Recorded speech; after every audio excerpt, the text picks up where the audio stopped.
욥기 18장 빌닷은 왜 편가르기를 했나? 프랑스 사회 심리학자인 로랑 베그는 자신의 저서에서 말하기를 사람들의 교류에서 60%는 그 자리에 없는 사람들에 대해 이야기하고 그 사람을 평가한다고 합니다. 물론 필요에 의해서 그런 나눔이 있을 수도 있지만 대개 이런 만남이 부정적으로 흐를 때 이런 사람들은 그 자리에 없는 자들을 그들과 우리로 분리시킵니다. 부류를 나누는 이유는 나와 그가 다르다고 여기기 때문입니다. 욥의 두 번째 친구 빌닷에게 이런 조짐이 시작되고 있습니다. 욥기가 계속될수록 우리는 욥과 친구들의 여러 변화들을 살펴볼 필요가 있습니다. 욥은 자기의 결백을 주장하며 더 처절해지는 반면에 친구들은 더 사나워지고 더 잔인해졌습니다. 엘리바스의 두 번째 연설과 마찬가지로 빌닷도 두 번째 발언을 시작합니다. 그는 악착같이 자기의 결백을 주장하는 욥이 꼴보기 싫었습니다. 위로 따위는 내다버린 지 오래였습니다. 오히려 욥이 했던 말을 곱씹으며 불쾌해하고 있었습니다. 빌닷은 실체를 확인하기 어려울 정도의 장황한 비유를 사용하면서 악인들의 파멸을 극적 상상력으로 묘사합니다. 아마도 18장을 읽는 분들은 마지막 구절을 읽을 때까지 빌닷이 정확히 뭘 말하려는지 몰랐을 것입니다. 그러나 그의 잔인한 상상이 누구를 겨냥하는지 마지막 구절에서 밝혀집니다. 참으로 불의한 자의 집이 이러하고 하나님을 알지 못하는 자의 처소도 이러하니라. 빌닷은 지금 악인이 결국 파멸한다는 말을 하고 싶었던 것입니다. 누구를 암시했을까요? 맞습니다. 욥입니다. 빌닷의 화려한 비유와 어휘들은 안타깝게도 욥을 무너뜨리는 데 사용되었습니다. 그런데 빌닷이 욥을 염두하면서 수많은 비유와 상상 속의 상황들을 그려낼 때 좀 이상한 점을 발견할 수 있습니다.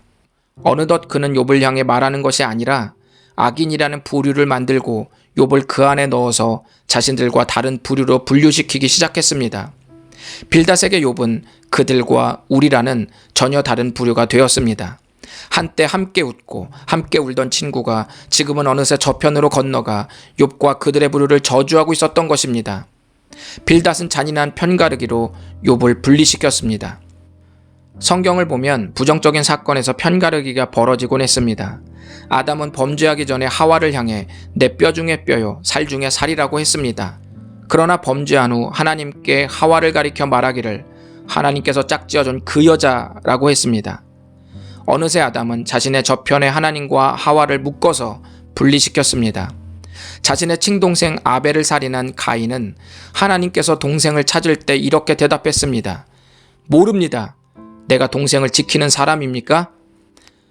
자신을 일컬어 동생을 지키는 사람이라는 어색한 표현으로 아벨과 자기 이름을 분리시켰습니다. 신약성경 돌아온 탕자 이야기에서 허랑방탕하던 동생이 돌아왔을 때 아버지가 기뻐하며 형에게 너의 동생이 왔다고 말하자 형은 동생을 가리켜 말하기를 당신 아들이라고 했습니다. 아버지는 너의 동생이라는 말로 형제관계를 묶어내려고 했지만 첫째 아들은 애써 동생을 분리시켰습니다.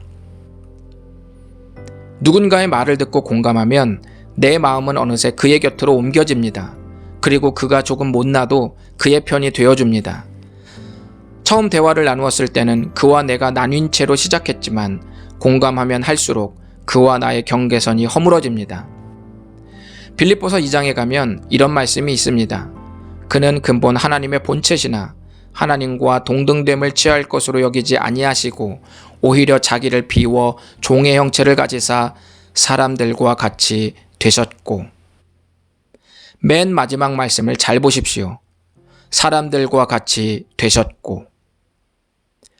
예수님은 원래 우리와 주님이라는 분리된 관계로 시작했으나 우리를 구원하시기 위해 우리와 같이 되셨다고 했습니다. 빌닷과 정반대로 진행되는 관계가 눈에 들어오십니까? 빌닷은 하나된 친구로 시작했다가 자기와 욥을 점점 분리시키지만 예수님은 결코 하나가 될 수 없는 우리를 사랑한 나머지 우리와 같이 되신 분입니다. 예수님은 우리와 같이 되었을 뿐 아니라 우리의 죄와 슬픔을 해결하신 분입니다. 그리스도의 사랑을 경험한 사람은 그를 위해 그와 같이 되고 나를 위해 누군가 나와 같이 되는 관계 속에서 복음의 능력을 재확인하게 됩니다.